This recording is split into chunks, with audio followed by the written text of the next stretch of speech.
All right, so you want to make a change, right? We all do, am I right? It's that constant striving to be better. This deep dive, we're tackling Atomic Habits by James Clear. Oh, fantastic choice. This book blew my mind, honestly. It's a game changer if you actually apply it, not just read it. Exactly. And that's our goal here, to give you those actionable steps. None of that vague advice. Just straight to the good stuff. So Atomic Habits, it's all about these tiny changes. Well, 1%'s right.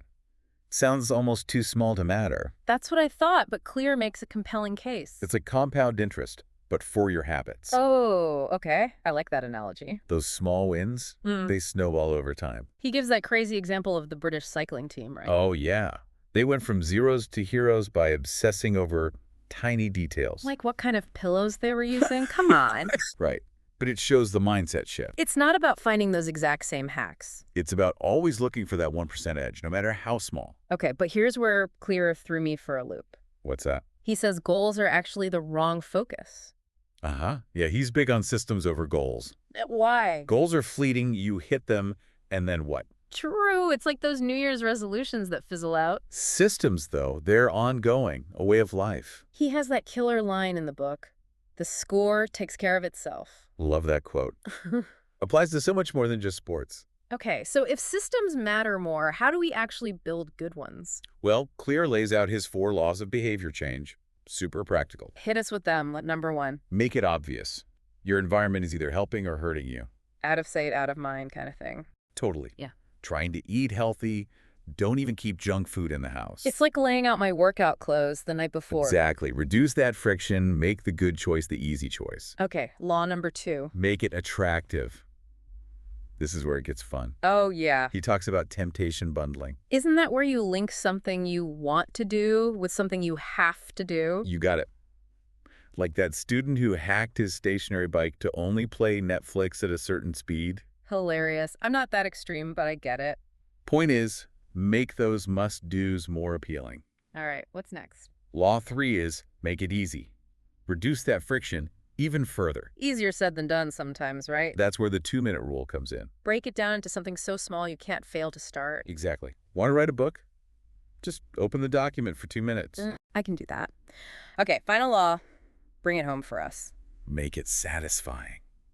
Our brains are wired to seek pleasure, avoid pain. So good habits gotta feel good. Bad ones need a consequence. Bingo. Reward yourself for wins, even small ones. Love it. Make it a positive feedback loop. And for bad habits, introduce some immediate discomfort. Like that habit contract thing, putting money on the line. Hey, whatever works, right? We all need that extra push sometimes. I love how actionable this all is. Clear doesn't mess around. There's a reason this book is so popular. It gets results. But there's even more to unpack. This is just the tip of the iceberg. Oh yeah, we're just getting started. Ready for the next layer. So we get so caught up in what we think we should be doing, you know? Right, like there's this right way to be successful or something. Exactly. But Clear, he's got this whole section on finding your zone of genius. Yeah. Ooh. Okay. That sounds intriguing. It really made me think about, what am I naturally good at? Instead of what you feel like you should be good at, I like that. He talks about this explore, exploit concept, like a treasure hunt. Okay, walk me through that. So first you explore, you try different things, no pressure. Just see what sticks, what feels right. Yeah. And then you exploit, double down on those things you thrive at. Makes sense. Work with your strengths, not against them. Right? Like, I'm naturally more analytical, but I kept trying to force myself to be super social, a networking butterfly. Been there. But I never quite worked, did it? Nope. Drained my energy, didn't feel authentic. Clear talks about how even genetics play a role, right? Yeah, like those Olympic athlete examples, Michael Phelps built for swimming. Totally different body type than, say, a marathon runner. But both perfectly suited for their thing, you know. So nature ain't nurture. We've got to find that balance. He calls it the Goldilocks rule. Not too hard, not too easy. Oh, I like that. Just challenging enough to stay engaged. Exactly. Boredom kills motivation, but so does overwhelm. Speaking of motivation, how do we make it last? It's easy to start strong, then fade out. Systems. Remember, it all comes back to the systems. Right, not just relying on willpower, because that's fickle. He gives the example of the LA Lakers, their career best effort program. Okay, what's that about? Each player just focused on being 1% better than the season before.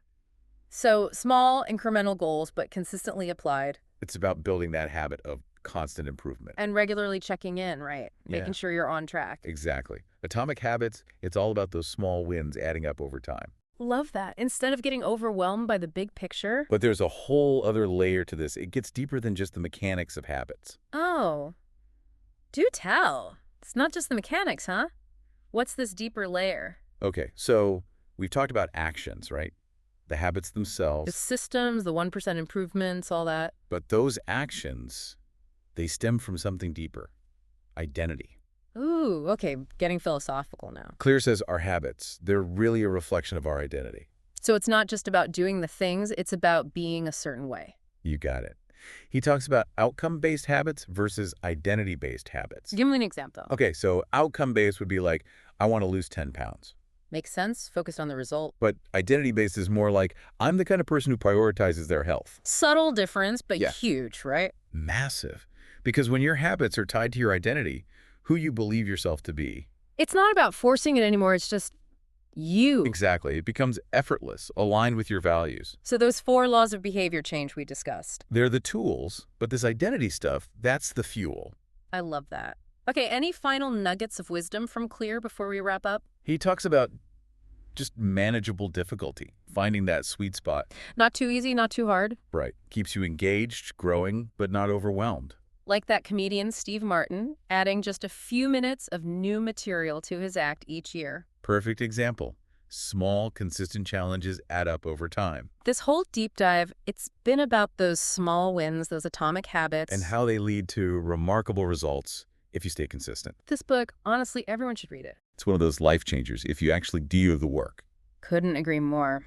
All right, folks. That's our deep dive into atomic habits. Go forth and build those systems. And until next time, keep diving deep.